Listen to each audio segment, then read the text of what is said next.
I'm we got to get into it, or we're gonna spend all day waiting for me to actually finish my slides. So now that they are actually complete, I'm going to start. Okay, I am going to do that. All right. Are we looking at my slides? We are indeed. All right, beautiful. Okay, so my name is Reese Richardson. I am currently a postdoc at Northwestern. What you are seeing today represents a lot of what my PhD thesis was about and is a continuing object of study for me. I am nominally a biologist, but I consider myself more of a meta scientist. And my specific research object is systematic fraud in the scientific literature, which I'll use the term paper mills, but we can talk later about the limitations of that term. So if I say paper mills, know that I'm speaking in a very general sense, which is convenient because we know very little about paper mills. We know that there are around 100 million scientific papers, depending on who you ask, and around 5 million are published annually, depending on who you ask. So there is constantly new information entering the scientific literature. Meanwhile, a record number of papers are being retracted. So in 2023, it topped 10,000 for the first time, whereas just 20 years before, it was something on the order of tens being retracted every year. But it is still relatively rare to see things retracted. You can see that 2 or 3 orders of magnitude represents the differentiate between the literature entering the scientific literature and that which is being removed from the literature.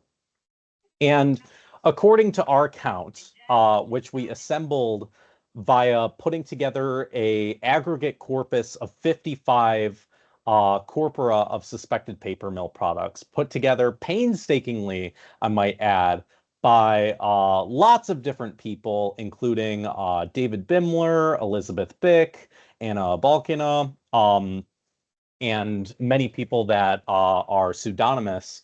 Um, we assemble this corpus where we find that there are around 30,000 uh, articles that are of likely paper mill provenance, where somebody has actually gone out and said, this is what a paper mill article looks like, and this is what we expect it to be. I'll go over how many of these have actually been acted upon, and I think you can imagine that it's quite few. Um, but this is the consensus among experts, including many that are in this room, is that this only represents a fraction of what is actually out there in terms of high throughput systematic fraud entering the scientific literature. So the thrust of this paper is the following. Sorry, like I said, I just finished putting together these slides, so excuse me. The thrust of this paper is the following. We have a situation where we have a lot of information out there in the scientific literature, and sleuths, like just the handful that I've mentioned, have been documenting additional information to try to link papers together where they see evidence that papers have been produced by some sort of hidden system, right? So the question is can we use these really rare signals of papers being retracted, papers being pub peer commented, and other indicators to kind of extract what's going on under the surface? So first off, how are these papers actually produced? Uh, we have various models of how paper mill products are produced. There is a paper mill that sells authorship slots on pre-written papers. Those pre-written papers are maybe produced in-house or written by a freelancer. Somebody approaches a paper mill and says, I have this paper written and I'm looking to sell authorship slots on it, etc. Um, but all of these are mostly anecdotal as to how paper mill products operate. We have some systematic studies, but mostly it's been revealed through journalism.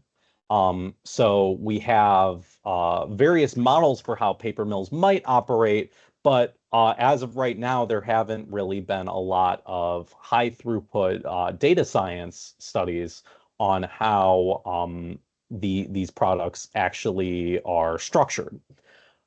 So to try to get a better understanding of this, we developed a case study where we used one of the main signatures through which paper mill products are spotted, which is image duplication. So this particular example, I believe, was spotted by Elizabeth Bick and recorded on PubPeer, as many observations of similarities between articles are. So here we have two articles that are from different institutions on different cancer types, on different subjects, and yet they use the same images between them. So clearly we know if this were just one case where it was just these two articles, one of these papers, if not both of them, are not accurately representing experiments that took place, if any experiments took place at all. So if you were to go through PubPeer comments that look at these inter-article image duplications, you could actually begin to construct a network where each node is an article and each link between the articles is an observation of image duplication. So in early 2024, we got access to the entire PubPeer database, which thank you to the folks at PubPeer for facilitating that for us. And then we actually mined for instances where we saw a link between two articles. So somebody was hyperlinking from one PubPeer page to another. And then we did some pretty extensive quality checks to make sure that the instances that we had recovered through that data mining approach were actually related to there is an image in this article that is also in this article. So these are high confidence observations of image duplication. And this only represents a fraction of what's out there so that we can maintain that high confidence in this network.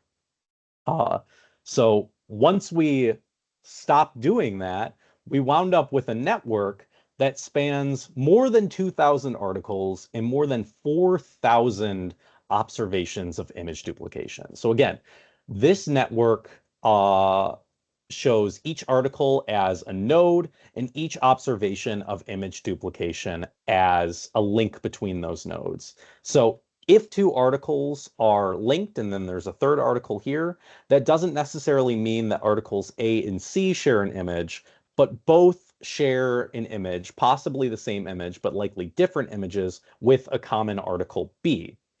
So within this network, there are various connected components. And to make it a little easier to analyze these connected components, here we've applied a block model to this network where we cluster together nodes that are more tightly connected to one another than outside.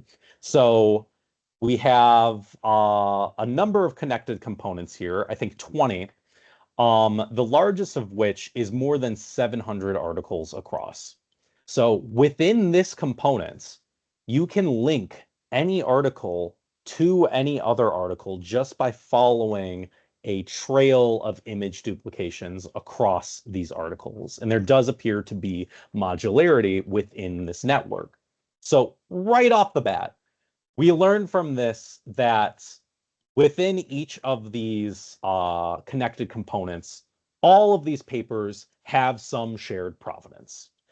They're all coming from the same place. At the very least, they're using a common bank of images. Um, And I should note that despite the indications that all of these papers are of shared provenance, relatively infrequently is anything actually done about it. So, for instance, in this large connected component in the bottom left here, a majority of the articles, I think 80%, are not retracted. Across the whole network, about two-thirds of them are not retracted, despite there being well-documented evidence that these articles are were mass-produced and do not actually represent uh, whatever they're claiming to represent. Um, so this vignette gives us an idea of the scale at which fraudulent articles can enter the scientific literature, but it also gives us an idea of how they enter the scientific literature. If you look at the distribution of publishers within each of these connected components and within each of the modules within those connected components, you can see that each module is dominated by one or two or three publishers. It's not like they're evenly spread across all the modules. There are some modules, for instance, this one here, that are entirely dominated by a single publisher, and other modules like this one here, where all of the articles are most of the articles are either in one publisher or another.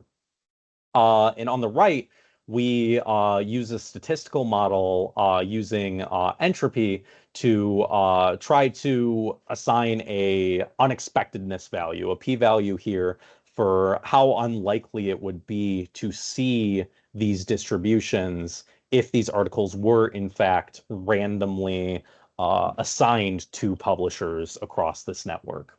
So you can see that most of these modules, in fact, all of the modules for which we have a good enough number of articles to actually make a well-powered statistical test, are much more strongly concentrated within particular publishers' journals than you would expect by random chance. The same is true of time. So within each module, the articles tend to come out at the same time, often within a span of just a couple of years. So these articles are all being produced in the same place, getting published in the same place, and around the same time. So this vignette gives us an idea of the coordination and structure that underlies these large-scale breaches of publication integrity. So the next question that we have is, how do these large-scale breaches of publication integrity actually happen? How is a paper mill capable of placing lots of articles of shared provenance in the same place at the same time? Um, and we've learned a bit about this through journalistic endeavors, like I mentioned previously, as well as the dogged efforts of sleuths that document this. But a lot of the evidence from these points to publisher or points to editors and points to the gatekeepers that publishers basically appoint and act as a quality check to the scientific literature. So the main journal that we reflect on in the main text of this paper, and I should have had a slide at the beginning, and that's sort of thrown me off now. But the paper is out in PNAS, and it is now fully open access. If you have detailed questions, there is a lot in that paper, specifically over methodology. The code is available. Lots of the data is available to share. So if you have any questions, I can answer them now. But I also recommend that you take a closer look at the paper because I'm glossing over a lot of detail here. So One of the main journals that we highlight is PLOS One, which for a time was the world's largest journal. And there are a couple of reasons why we focused in on PLOS One. The first is that there was a significant number of articles in PLOS One that have either been retracted, pub peer commented, or were labeled as probable paper mill products, as compiled in the aggregate corpus that I mentioned earlier. The other reason that we selected PLOS One, and one that I really want to underscore the importance of, is that they list the handling editor of every single article. Not only that, you can download PLOS's entire catalog, not just PLOS One, but every PLOS journal, everything that has been published since the founding of PLOS in the mid 2000s.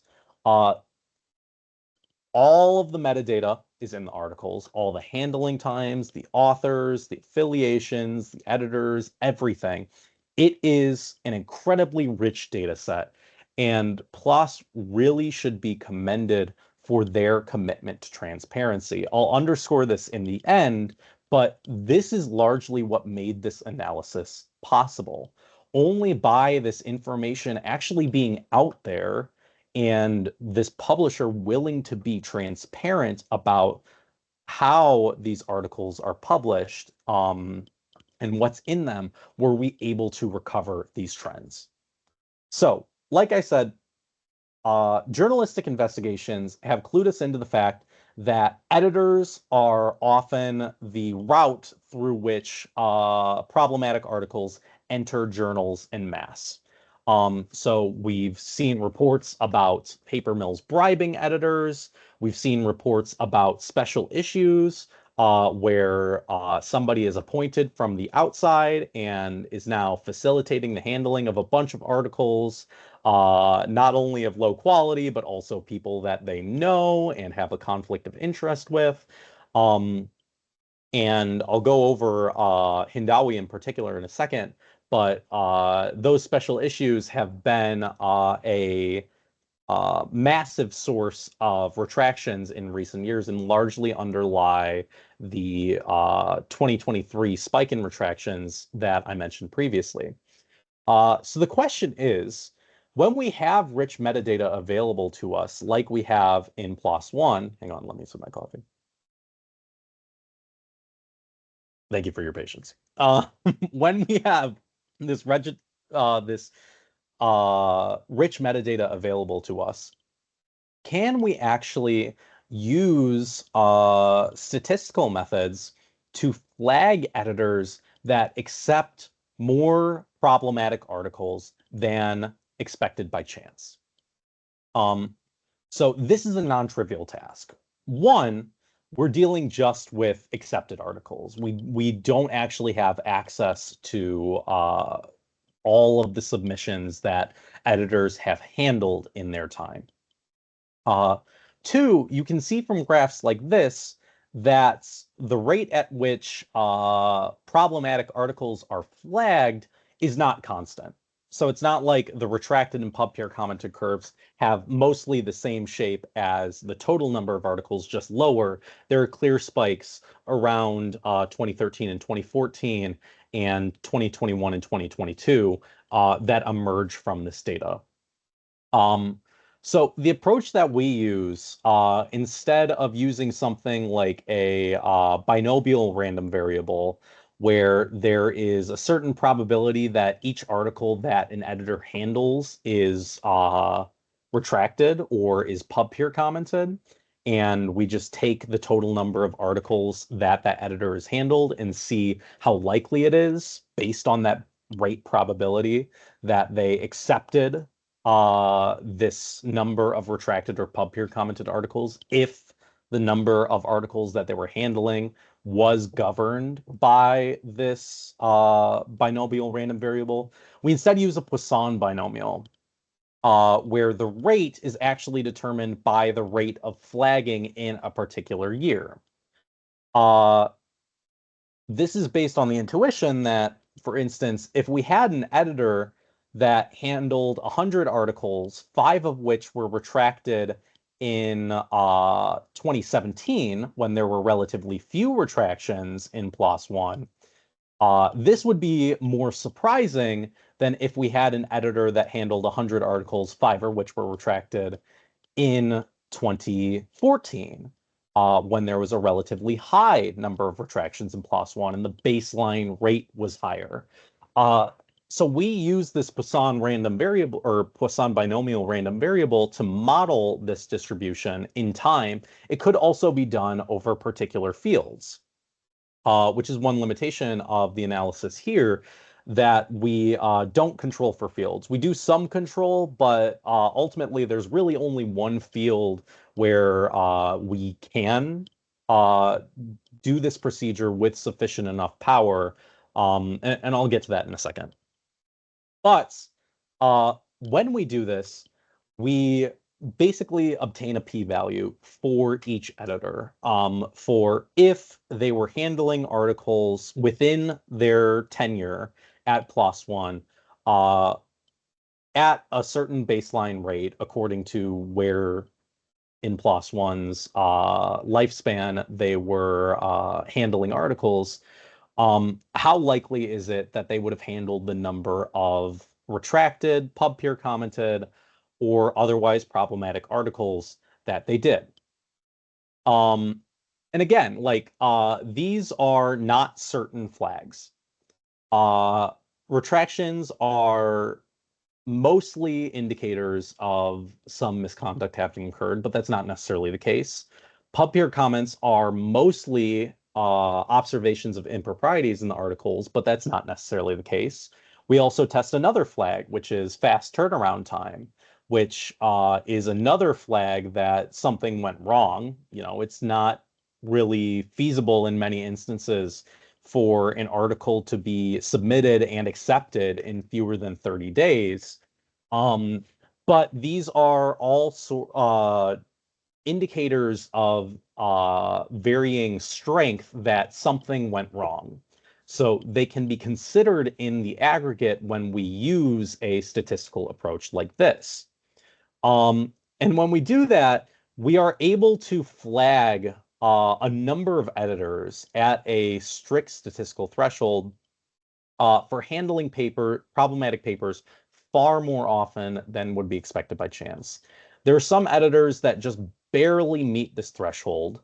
But then there are also some editors, like these ones that we have represented on this graph here, that are handling so many problematic articles that they basically blow out the scale.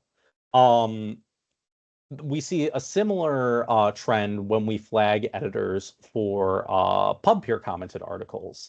And actually, we can also use this procedure to flag authors for preference to these editors. So using just authors that have ORCID identifiers, which is something like only 8% of authors in PLOS One, we can flag authors that sent their articles or had their articles handled by problematic editors more often than you would expect by chance. And when I say problematic editors, I mean editors that were flagged. And when I say sent, I don't necessarily mean that they chose the editors, but somehow this editor wound up in charge of articles from this author far more often than you would expect by chance. And when we look among these authors, you can actually identify specific authors that are themselves editors at PLOS One. And a further subset of those authors are also flagged as editors at PLOS One.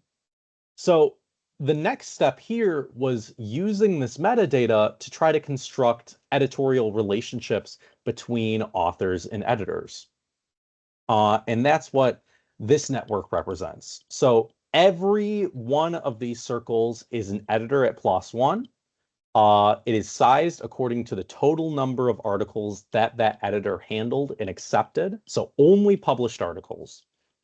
It's colored according to whether they were flagged for retractions, pub peer, or both, either as an author or as an editor.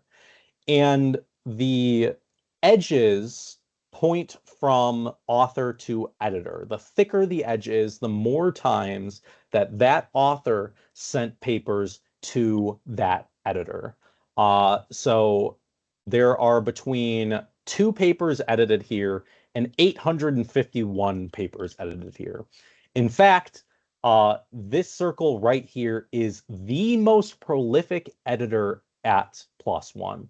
I feel comfortable telling you that because Nature, uh, their journalistic team, actually repeated our analysis with this publicly available data, um, and identified these people. Whereas that's something that we weren't comfortable doing for this scholarly investigation. So this person was the most prolific editor at PLOS One. And not only were they handling more flagged articles on PubPeer than you would expect by random chance, they were handling, in 2 years, they handled more than 250 articles a year. So more than 5 articles a week, uh, which is an insane throughput that they were doing that at the same time as publishing, at the same time as being an editor for other journals, while also peer reviewing for other journals. So they were having incredible throughput in as an author, as an editor, and as a peer reviewer. Um, but what particularly grabbed our attention was this cluster in the bottom right, where there is this dense interconnected network of editors that were sending their papers to one another. Um, and what's really striking about this is that there isn't a lot of tit for tat. You have relationships like this one here, where this guy sent papers to this editor, and this person sent papers to this editor, right back. But you also have cycles where this person was sending papers to this person, who was sending papers to this person, who was sending papers to this person, but there's no tit for tat taking place. Um, so PLOS One discovered this network, or a fraction of this network, in 2022, and retracted a lot of the articles that are represented here. In fact, among these 45 editors, these represent, I think, 0.2% of all editors at PLOS One, something like 1.5% of all edited articles at PLOS One, but more than 30% of the retractions to date at PLOS One. Um, and what another thing that's really striking about this network is the picture of resilience that it paints. Because you can imagine that if PLOS One didn't discover this network and only discovered one of these editors, it could have continued on unimpeded. Um, and we have particularly high confidence in our findings because a lot of these editors that we flagged here have also been flagged for misconduct as authors. So here's a version of this figure where we've labeled every node with the number of papers in PLOS One that person has authored that have been retracted. So this person here, the most prolific editor in PLOS One, actually has 13 retracted articles. This person here was themselves the subject of a Office of Research Integrity finding of research misconduct in the United States. And of course, almost all of the editors here have authored at least one retracted article in PLOS One. So again, there's defection from from the ethos of multiple roles within the system of scientific gatekeeping. Um, like I said, we can do some limited control on disciplinary scope. So it's possible that some of these editors are only flagged because they handled articles frequently in an area that had more retractions than others. The one with the most retractions, wherein any editor could plausibly serve as the editor for any article, is molecular cell biology.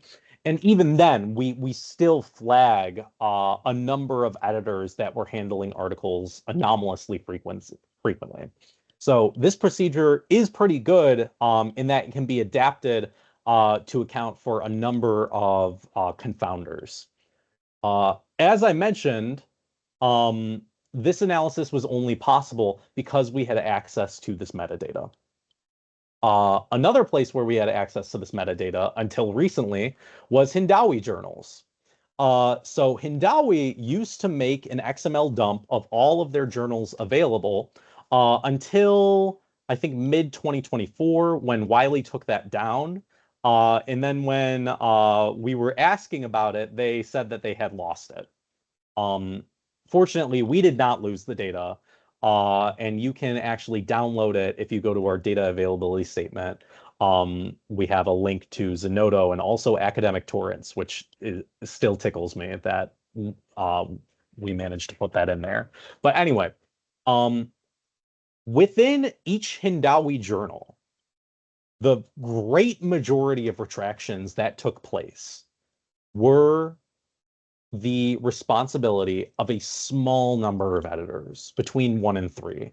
So in this journal, Evidence-Based Complementary and Alternative Medicine, there were 13 editors that we flagged for pub peer comments, but the great majority of pub peer comments were concentrated in just the handful of editors that handled the most of these pub peer commented articles. Um, and the retractions paint a similar picture. We can also get a similar picture by looking at IEEE conferences. In this instance, uh, each IEEE conference is analogous to each editor. And you can imagine that each conference is handled by a small editorial team. And we also see conferences that are flagged not only for retracted and pub peer commented articles anomalously often, but as well as for tortured phrases, which were frequent enough here that it actually made a valuable indicator for flagging conferences. I want to draw attention to the fact that back in 2011 and 2012, IEEE used to retract whole conference proceedings for evidence of manipulation of the peer review process. That's these huge circles here that blow out our statistical test all the way to the approximation limit. The same problem exists in IEEE as evidenced by all of these conferences that are flagged for having lots of pub peer comments and lots of tortured phrases. But now IEEE doesn't retract nearly as often. You can see the number of articles here. It doesn't even show up on the plot. So the same issue persists, but something has changed in the way that the cleanup of the scientific literature has proceeded here. So that's incredibly alarming. Even more alarming is that the same conferences tend to be flagged over and over and over again. So here, this is just flags for tortured phrases. We identified, I think, 17 different conferences where 3 or more installments in the conference have been flagged for an anomalously high number of tortured phrases. So for instance, this conference, ISMAC, has been happening since 2017. In every instance of this conference since then, the conference proceedings have been rife with tortured phrases. And this conference continues to take place. There are a number of other conferences that have been flagged every year that they're happening. Um, I don't have to opine about the responsibility of editors to make my, or of publishers to make my point here. We talk often about how misconduct is the responsibility of just a couple of individuals, but large publishers appointed these individuals to a position where they can act as gatekeeper and they can abuse that position of power. We see that for PLOS, we see that for Hindawi, we see that for IEEE. And undoubtedly, it is the case everywhere else, but we don't have access to transparent information that makes those trends apparent. So I have to move on.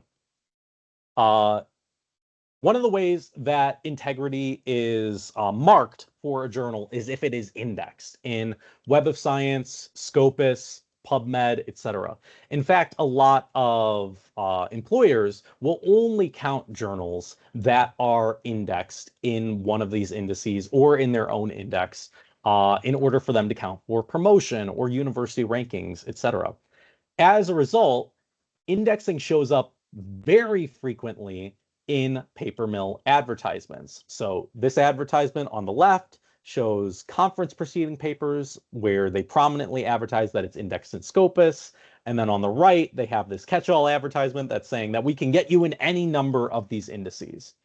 So paper mills actively seek out these markers of quality so that their products are higher value. So you would think then that these indices would remove journals that fail to meet these quality, that fail to earn this marker of quality, this badge. One of the reasons why might be because of paper mills, and they don't. This is on log scale, the number of active journals publishing more than one article a year in Web of Science, Scopus, and Medline. And then the dashed line shows you the number of journals that were de-indexed every year in each of these. So you can see that each of these indices are growing in size over time, but the number of journals that they de-index has remained the same. In fact, all three indices we're only de-indexing around 100 papers every year. And that's for any reason. This is a remarkable disparity in rates. And yet it's one that continues to be held up as evidence that the system is working. So for instance, there was an interview with someone at Web of Science in Chemistry World recently, where they trumpeted the fact that Web of Science was clamping down on bad actors. And they included this infographic where they showed that Web of Science was de-indexing fewer than 100 journals every year for editorial reasons. And I'll leave that without further comment. But we wanted to know, how can paper mills actually place articles in index journals despite the fact that these indices claim to de-index journals that do not employ quality controls? So very early on in this investigation, one of the pieces of data that we needed was a list of journals that were indexed in Scopus. So I Googled Scopus index journals. Turns out that is also the same thing that you might Google if you are an academic desperate for publications in Scopus index journals. And that brought us to ARDA, the Academic Research and Development Association. ARDA advertises guaranteed journal publication. It advertises article writing services. It advertises thesis writing services. It advertises conferences. And we wrote an article in Retraction Watch doing sort of a high-level view of ARDA's operations. But one interesting thing about ARDA is that they actually list the journals that they claim that they can get you published in on their website. And this is what it looks like. So they literally say, like, we can get you published in Scopus index journals or UGC Care journals or Web of Science index journals. And I thought that this was really interesting because paper mills and similar organizations usually don't list that information. If anything, you have to follow a WhatsApp number to actually get that information. But not only did they have this website up, I went back to this website shortly after discovering it and saw that this menu of journals had changed.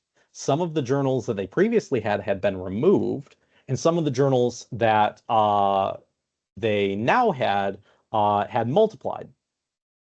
So we could then look at how this website had changed over time to get a picture of ARDA's operations. So this is a complicated figure. I believe this is figure 3 in the paper, but I'll try to walk you through each part of it. So in this bottom panel here, each of these horizontal lines is one journal. And it extends from the time the journal first appeared on ARDA's website, going all the way back to the start of 2018, to the time when it last appeared on ARDA's website. And ARDA's website is still up. And as far as I know, they still have their list of journals active. And it's changed since then, but the last data point that we consider is in early 2024. So each of these lines is a journal, and then it's colored according to if that journal was indexed in Web of Science, Scopus, or both. There were 186 journals listed on ARDA's website in this time. And as you can see, the list of journals that they had on the website was constantly changing. At first, it started with just this group of 15 journals. But then at some point, those journals were removed and then swapped out for an entirely different set of journals, most of which were indexed in Web of Science, Scopus, or both. These dashed lines indicate when these journals were de-indexed by each of these services. Note that these de-indexing events can happen retroactively. So a journal might be de-indexed in the year 2020, but retroactively to 2018. So we just map the de-indexing dates to the start of the year that they're effective, even if that is retroactive. And as you can see, there were instances where large blocks of these journals appearing on ARDA's website were all de-indexed around the same time, and then they were replaced by an entirely new set of journals. And that pattern repeats and repeats and repeats and repeats over and over and over again as we look forward here. And I'll also make a brief note. We had Scopus makes makes all of the data on journal indexing fully available, so you can see the historical indexing status of each journal in the Scopus database. Web of Science does not. We had to go through them with a data use license for that to happen, which when we try it, that was in 2021, or that was in 2022 when we obtained that data use license. The data was only current up to 2021, and when we tried to get an extension of that data, they said that they no longer make it available. This is another thing that we only could have seen because somebody was willing to be transparent about their editorial processes. That is no longer the case, which is worrying. But what this shows us is that ARDA was basically able to avoid the negative market pressure of de-indexing, the supply shock of journals being de-indexed just by moving from journal to journal to journal. And this plot on the top tells you how many journals they had on their website over time. And you can see that it grew from 15 to 86 at the last date that we consider. So they were actually able to expand their operations in this time using this as an indicator. And we suspect that any paper mill or broker organization or what have you that can maintain a large enough stable is basically immune to this science integrity measure. And it might actually select against broker organizations that cannot achieve that wide a network. So we call this adaptive behavior journal hopping. They basically hop from journal to journal and maintain this stable so that they're basically impenetrable to de-indexing. And based on the rates of rapid growth and immediate degrowth of journals that we see across all of the largest journals that have been flagged for having a lot of paper mill products using this aggregate corpus that we identified, it looks like it's a widespread practice. So I'll draw particular attention to this journal here. This is OncoTarget, used to publish around 100 articles a year. Then it exploded in popularity, got up to 10,000 articles a year. It was de-indexed by Web of Science in 2018, and then immediately collapsed in size. This was at the time the largest journal to ever be de-indexed by any of these services. And we actually got onto the hypothesis of journal hopping because we saw that OncoTarget, most of the authors that were publishing these suspected paper mill products in OncoTarget then moved to Aging, which is another journal by the same publisher, that then saw a similar spike in popularity. So these spiking dynamics led us to hypothesize that journal hopping was a thing, and with ARDA, we saw it happening. We also downloaded 5 journals from ARDA that we suspect to be hijacked journals. 2 of them are confirmed hijacked journals. For instance, Palarc's Journal of Archaeology of Egypt, Egyptology. We downloaded 20,000 articles from these journals in early 2023.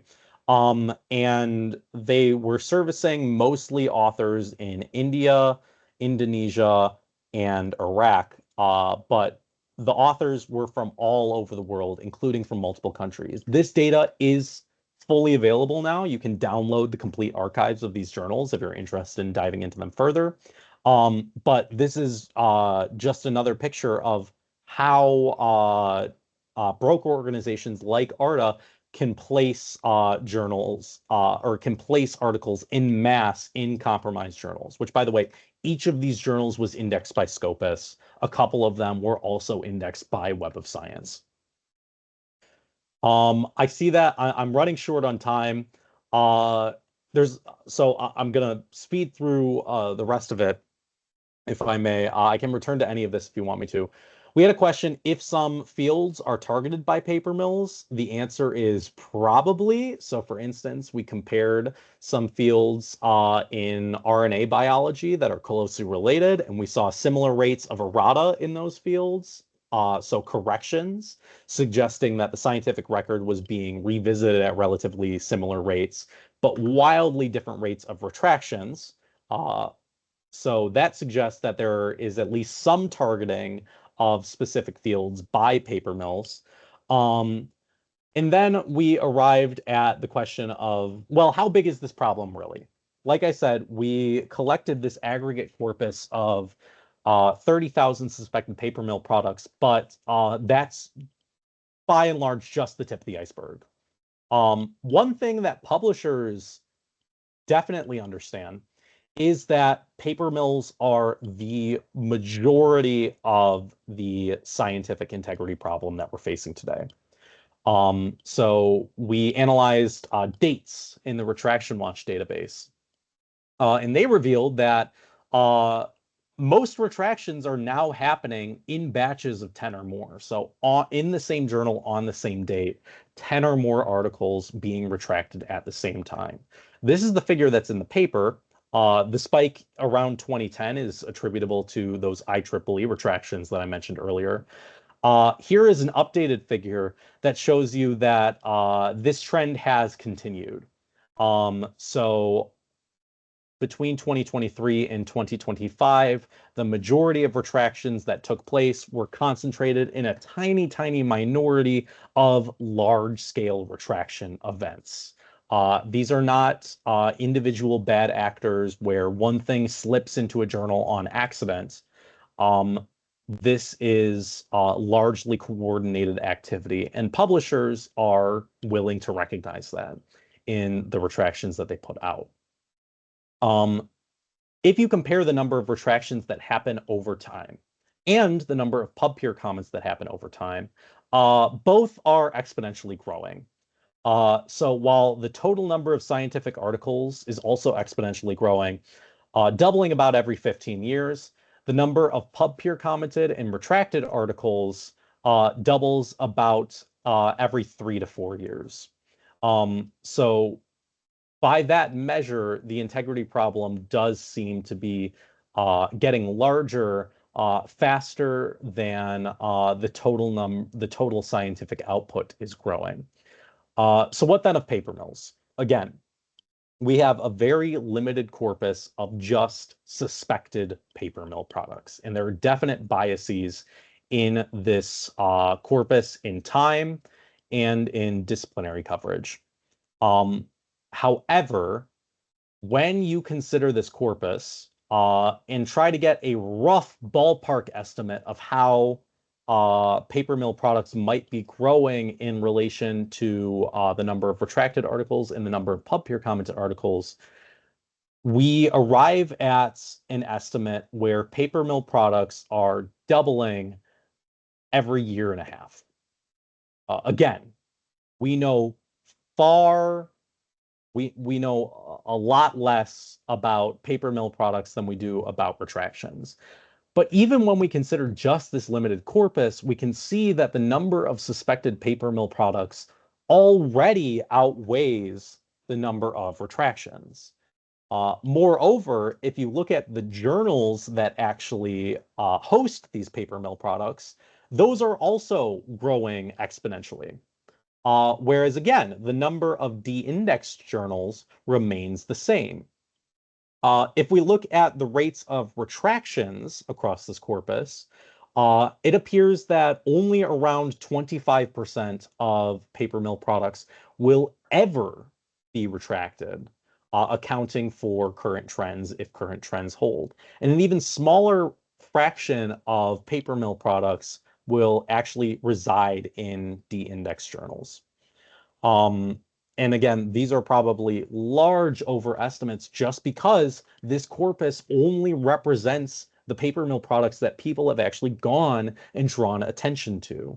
It is not representative of what's actually out there. So, in conclusion, our trends forecast serious danger ahead for the scientific enterprise. Particularly because scientists are now being trained in environments where this is the norm. And moreover, there are large organizations that not only support this behavior, but actively profit from it. And all evidence suggests that these organizations are capable and sustaining massive growth in relation to legitimate publishing. What I also hope this study demonstrates is that meta-scientists can and should be studying this. Meta-science is about using information that makes it into the scientific literature to extract trends happening under the surface. And this is just another instance of that. If nothing else, PubPeer is a network, another layer upon the inter-article network connected by citations and co-authorship. And these rare flags can, in fact, return valuable signals that can return insights about organizations underlying the proliferation of this literature. But we can only use that information when it is available. I've documented multiple instances now where we have that information available to us, and other instances where that information is not available to us, and further instances where that information was available to us, but for untold reasons, it is not now. So with that, I'd like to open up for questions, but first I want to thank everybody involved, all of my co-authors, Spencer, Jenny, Thomas, and especially Luis, my PhD advisor. I want to thank all of you for listening. Many of you have been a fantastic source of encouragement and discussion throughout this long process. And I especially want to thank the dozens of people that have volunteered their time to document information about systematic fraud in the scientific literature. I want you to know that this analysis wouldn't have been possible without that often thankless work. So thank you for that. So with that, I'll open up for questions. Thank you, Reese. I'm going to Thank stop you. Sorry for recording. going over time. No, that was fantastic.